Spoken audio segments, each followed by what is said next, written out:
J'ai une autre question d'auditeur, Bernard, qui est dans le Gers. On vous entend sur Hit Radio nous dire que vous ne pouvez pas vivre avec des blonds aux yeux bleus autour de vous, et seulement des blonds aux yeux bleus. C'est vrai que vous avez dit ça ? Oui, j'ai expliqué une fois que je n'aimais, c'est un goût personnel que j'exprimais, vivre dans une population bigarrée. Je crois que tout le monde peut le comprendre. Je suis né à Tanger.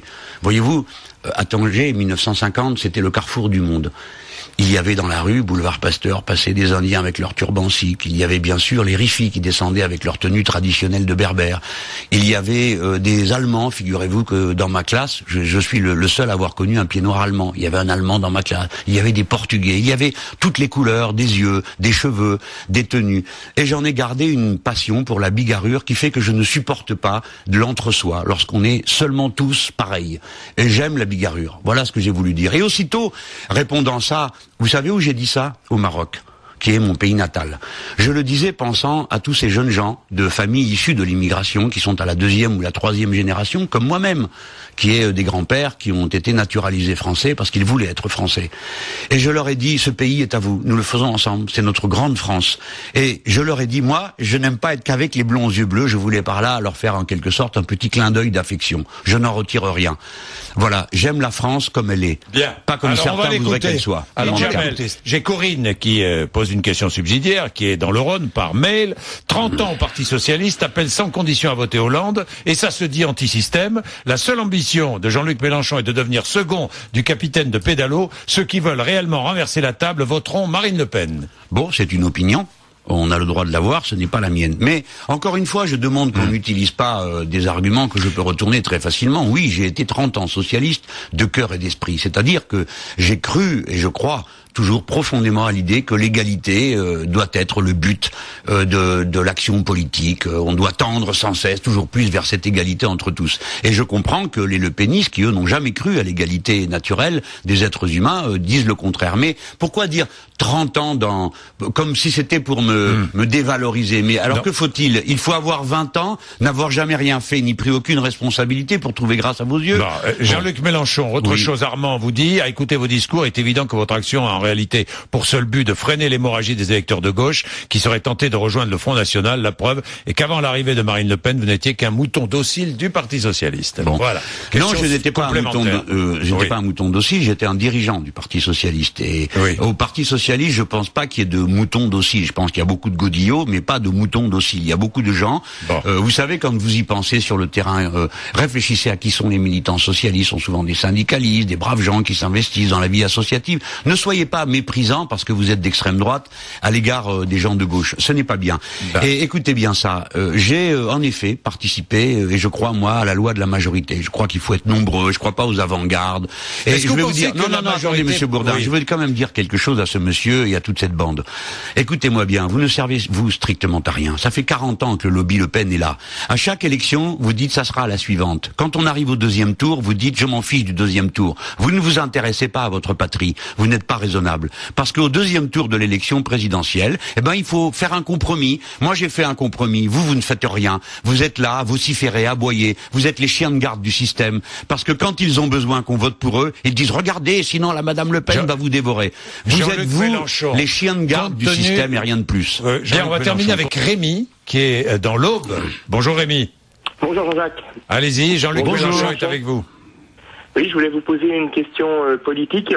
Avec le recul, un an après le premier tour de la présidentielle, vous avez réalisé un score assez honorable de 11%, puisque ça faisait assez longtemps qu'un candidat de la gauche n'avait pas réalisé un score à 2 chiffres, mais vous aviez comme ambition de devancer Marine Le Pen. Or, elle a fait plus de 7% par rapport à vous. Alors, avec le recul, comment analysez-vous les deux résultats et pensez-vous avoir commis des erreurs de campagne? Des erreurs, donc on commet toujours. Celui qui dit moi j'ai tout fait bien, il faut s'en méfier. Bon, des erreurs, oui, j'en ai commis. Il y en a quelques-unes que j'ai identifiées. Mais c'est pas là-dessus que je veux insister, parce que moi, je suis un optimiste par obligation, compte tenu de la résignation qui peut régner dans notre pays autour de nous. D'abord, remarquez que, vous l'avez dit, pour commencer, on a fait une chose extraordinaire. On a démarré à 2%, on finit à 11, avec 4 millions.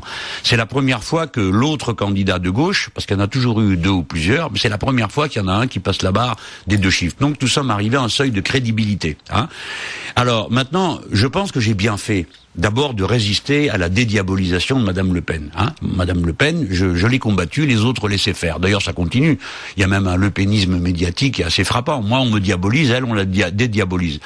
Alors, je pense que c'est quoi ce lepénisme médiatique? Ça veut dire, par exemple, vous prenez le journal Le Monde qui fait des publi-reportages réguliers sur les lepénistes qui avancent ici, qui avancent là. Au mois de septembre, le sujet c'était le traité européen et le journal Le Monde faisait des enquêtes sur les municipales et le Front National. Ça n'a aucun sens, 2 ans avant, mais ça les gênait pas. Imaginons que le Front National vienne au pouvoir, vous faites quoi? Je ne pense pas que ça se produira jamais. Ma crainte d'ailleurs, elle est différente. Si ça se produisait. Non, mais j'en sais rien. Je n'ai pas envie d'envisager cette hypothèse. Vous combattez le Front National d'une manière démocratique. Oui, bien sûr, mais moi toujours démocratique. Oui, même s'il est au pouvoir. J'étais pour. Oui, bien sûr, mais qu'est-ce qu'on peut faire d'autre que la démocratie? Vous pouvez m'expliquer? Non, mais je y aller avec des fusils. Bon.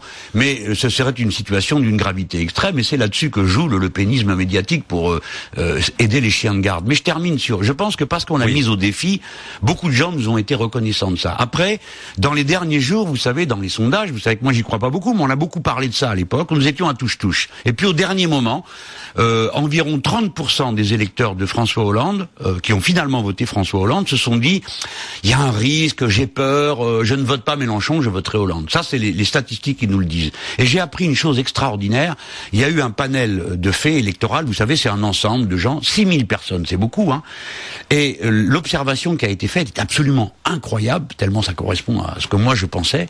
56% des gens, jusqu'à la veille du vote, ont changé leur intention de vote et leur intention de voter. C'est-à-dire, un jour se disait, je ne voterai pas, le lendemain disait, si, j'irai voter, je vais voter Mélenchon, non, je vais voter Hollande, ou bien, je vais voter Sarko, non, finalement, je change, je vote Le Pen.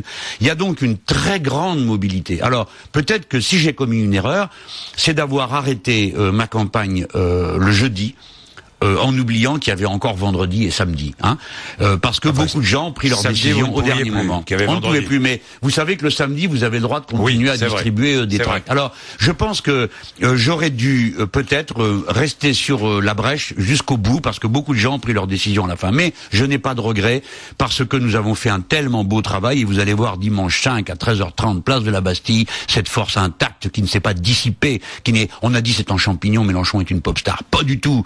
Les gens sont conscients, ils savent ce qu'ils veulent, et ils seront présents en masse autour de moi et du front de gauche, de Madame Eva Joly, de Monsieur Besancenot, de tous ces gens qui se battent pour changer le visage de la France.